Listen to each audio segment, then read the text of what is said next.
G'day, Professor Joseph Drew here. More and more people are making the mistake of talking about local government as a business. Sometimes they specifically say that, sometimes they compare local government to a business, sometimes they myopically focus on efficiency in local government as if it's a business. Well, it's not. In this video, I'll set out just 4 of the major things that distinguish local government from business. Number 1, local government has its own piece of legislation in every state. Businesses don't. They have the Corporations Act, of course, but they don't have a specific, very lengthy piece of legislation that determines what they can and can't do, how they do and do not conduct meetings, when they respond to, where they respond to people, what their responsibilities are, particularly for services that produce no revenue. It's not business. It's as simple as that. It's government. Hence, it's called local government. Moreover, local government has a whole heap of regulators that businesses don't have to deal with, such as the Office or Department of Local Government in every state, independent regulators which often set fees and charges, as well as sometimes the local government taxes or rates, audit officers. Most local governments essentially audited. New South Wales Valuer Generals. The list goes on and on and on. Remuneration tribunals, etc.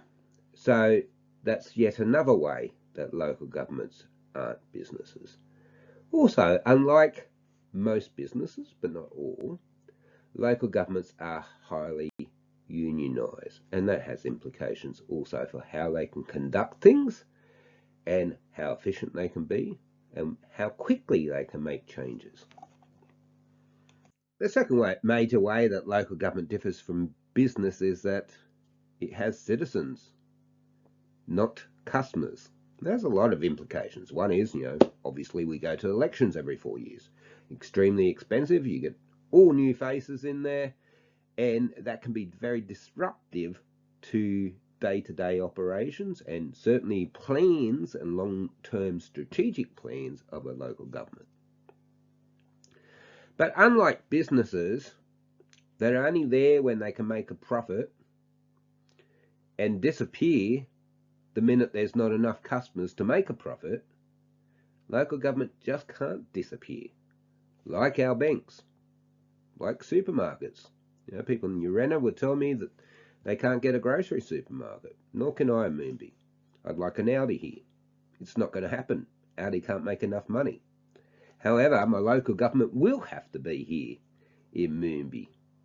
They can't just vacate the space like a business can when it doesn't suit them. They can't just ignore customers and be happy. As Albert Hirschman said, often companies are quite happy to lose customers who are causing problems and complaining a lot and taking up a lot of time for little profit. They're quite happy to see you go elsewhere. Local government can't do that. They're stuck with their resident consumers. And local government has to care about pesky little things like equity. No business really, they might pretend they care, but really at the end of the day, as Milton Friedman says, the only thing they have to care about is profits for their shareholders.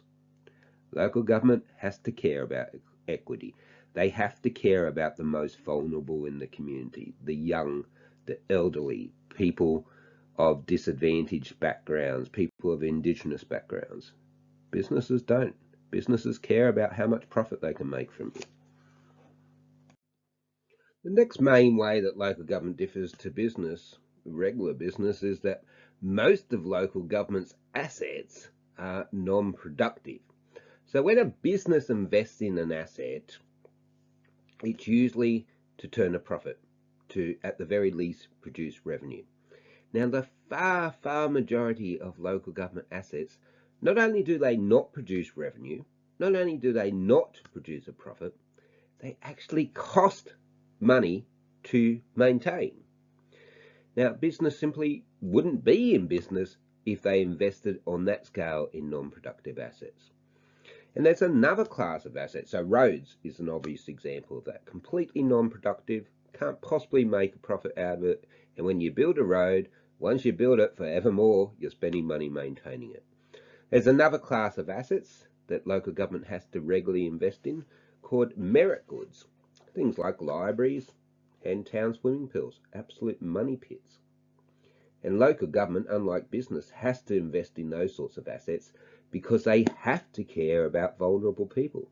They have to make sure that senior citizens and new residents have a place to meet and access to writing and access to community events and places to learn to swim so that people don't drown.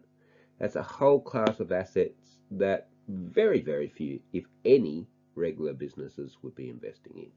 Now, the upshot of all this is that a large, incredibly large portion of a local government's balance sheet is made up of these non-productive assets, and this is reflected in the expenses side of the income statement, particularly depreciation. Depreciation is the expensing of the reduction in value of a long-lived asset. Unlike businesses, regular businesses that usually aren't anywhere near asset intensive as local government, roughly a third of local government expenses is depreciation. And that's governed by the Australian accounting standards, which are reinforced by international financial reporting standards and law. You don't get to have a choice about whether you expense that money or not. It is the law, and it always bemuses me that people think that they can come into a council and make it 20-30% more efficient. Before you start, a good third, 30% or more of your expenses are completely and absolutely fixed and completely outside of your control. So that's another way that local government differs from most businesses.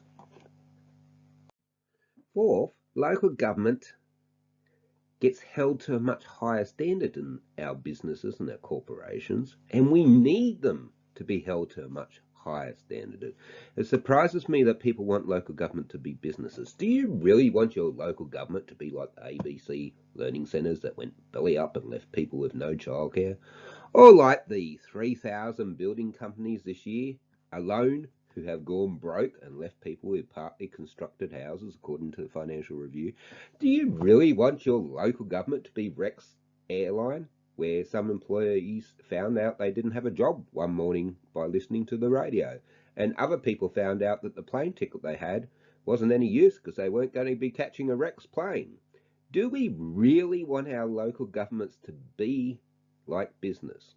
It interests me that people have this fanciful idea of business always being squeaky clean and perfectly efficient and perfectly beyond reproach. It's not what we see in the media at all. There's lots and lots of corporate scandals. PwC, we've just had Senate inquiries about their latest scandal. Woolies, from not selling flags to underpaying workers. Qantas, from offering frequent flyer points that couldn't be redeemed, and staff wages and flights that weren't actually there. I think they called them ghost flights. All the time we're seeing a litany of corporate and big business scandals. Now, there are little scandals in local government from time to time, and I wish they didn't occur. But compared to the corporate world, their scale is minuscule and their frequency is very, very low. So, fourth things here, we can't afford for our local governments to act like our businesses do. So all in all, the business metaphor and its associated efficiency claim is just plain wrong. Local government does have legislation. It doesn't have customers. It's got citizens. It has to do things like elections and look after vulnerable people. It can't vacate a space just because it can't turn a profit anymore. Local government does have a very large portion of its money tied up on unproductive assets. And that, as a result, results in about a third of its expenditure not being touchable. Local government can't have the massive scandals and can't go belly up and leave people high and dry like sometimes our corporations do. So the metaphor of government as a business is just plain wrong. It's unreasonable to expect it to be able to operate as efficiently as a business, And quite frankly, most Australians would be appalled if their local governments did start behaving like our businesses. Thank you very much for your time. Please consider subscribing. The big threat to democracy is that people aren't engaged. They don't know how local government works. They don't understand the theory. They don't understand the research. And that really important research findings aren't being disseminated to people who are making decisions. Now, the only way we can make democracies better is for people to get informed. So please subscribe. Please encourage someone else to subscribe. I only want what you want, which is the best local government system possible. Thank you very much for your time. Goodbye.